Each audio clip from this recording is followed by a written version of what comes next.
আসসালামু আলাইকুম ও নমস্কার বন্ধুরা। গুরুকর্ম সিরিজের দ্বিতীয় পর্বে আপনাকে স্বাগত। গত পর্বে আমরা জেনেছি গুরুর গুরুত্ব ও গুরু শিষ্য সম্পর্কের তথ্য। আজ আমরা জানব কে আসল গুরু, কিভাবে বুঝবো তিনি প্রকৃত গুরু, না শুধুই একজন দাবি করা শিক্ষক।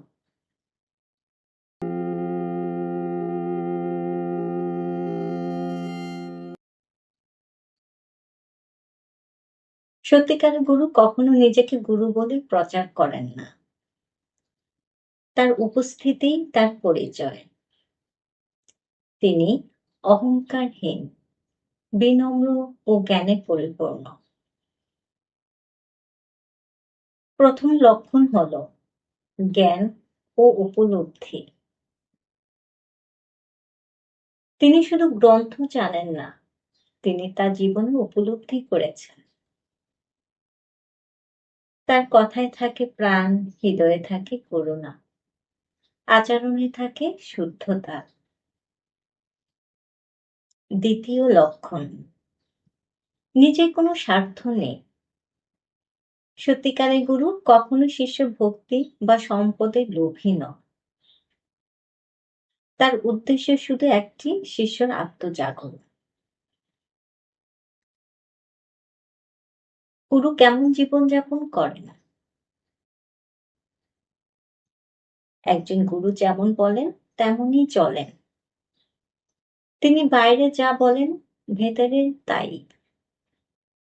তার জীবনে থাকে স্বচ্ছতা, সত্যবাদিতা এবং আত্মসংযম। তিনি গ্ল্যামার দেখান না, বরং আলোক ছড়ান। তার ঘর হতে পারে সাধারণ, তার পোশাক হতে পারে সাধারণ, কিন্তু তার চেতনা হয় গভীর আলোকিত। তিনি জীবনকে একটি উপাসনার মতো করে দেখেন।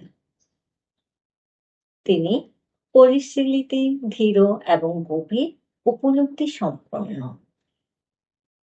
তার আশেপাশে থাকলেই হৃদয় প্রশান্তি নামে। গুরু শিষ্যের সঙ্গে কেমন ব্যবহার করেন? গুরু কখনো শিষ্যের উপর কর্তৃত্ব খাটান না। তিনি ভালোবাসা, সহানুভূতি ও কঠোর সত্য দিয়ে শিষ্যকে গড়েন। তিনি শিষ্যকে নিজের মতো নয়, বরং তার প্রকৃত স্বরূপে বিকশিত হতে সাহায্য করেন। তিনি কখনো বলেন না, আমাকে অনুসরণ করো, বরং বলেন নিজেকে খোঁজো।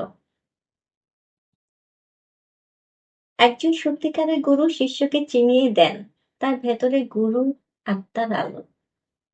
তার নির্দেশ নয়, তার উপস্থিতি শিষ্যের বিবেক জাগ্রত করে। গুরু কখনো দাবি করেন না যে তিনি ঈশ্বর বা মুক্তিদাতা। ভুল গুরুর অন্যতম লক্ষণ হলো তিনি নিজেকে ঈশ্বর বা সরাসরি মুক্তিদাতা বলে দাবি করেন। সত্যিকারের গুরু বলেন, আমি শুধু পথ দেখাই, মুক্তি তোমারই কাজ, ঈশ্বরই তোমার লক্ষ্য।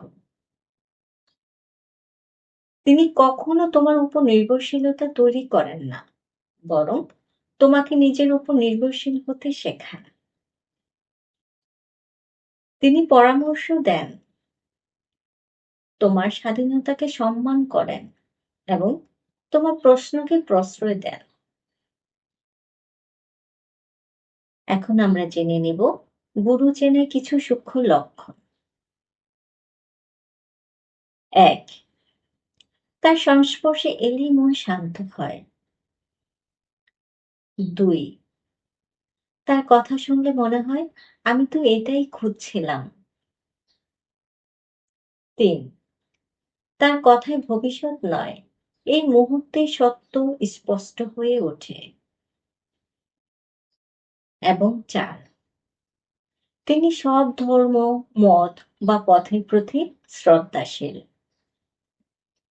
কেননা তিনি জানেন সত্য এক, পথ অনেক। তার আচরণে থাকে দয়া, কিন্তু কৃপা করতে গিয়ে তিনি কখনো অন্যায়ের প্রশ্রয় দেন না।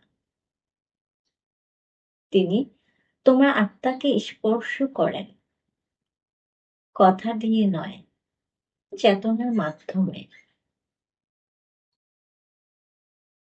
বন্ধুরা, সত্যিকারের গুরু যেমন খুঁজে পাওয়া কঠিন, তেমনি তাকে চেনার জন্য চাই হৃদয় প্রস্তুতি। আমরা যখন সত্যিকারের খোঁজ করি, জীবন নিজেই তাকে সামনে নিয়ে আসে।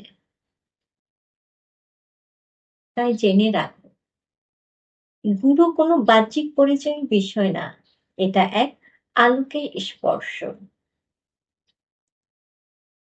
পরবর্তী পর্বে আমরা জানব শিষ্যত্বের মানে ও প্রস্তুতি।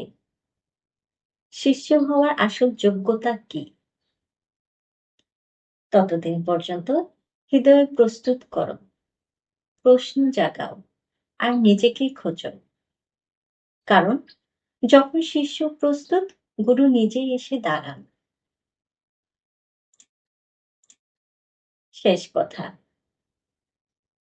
এই ভিডিওটি ভালো লাগলে লাইক, শেয়ার ও সাবস্ক্রাইব করো। তোমার মতামত কমেন্টে জানাও। তুমি সত্যিকারের গুরুর মধ্যে কোন বৈশিষ্ট্য খোঁজো? আবার দেখা হবে পরবর্তী পর্বে। থাকো আলোকময়। খোদা হাফেজ।